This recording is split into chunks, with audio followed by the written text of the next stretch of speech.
as the name suggests, extreme.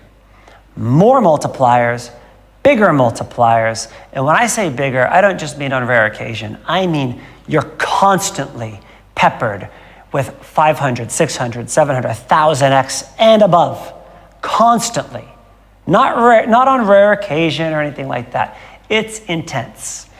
So if you're looking for a hardcore, volatile, lightning roulette experience, as we know many players are, then this is the game for them. Extreme lightning roulette.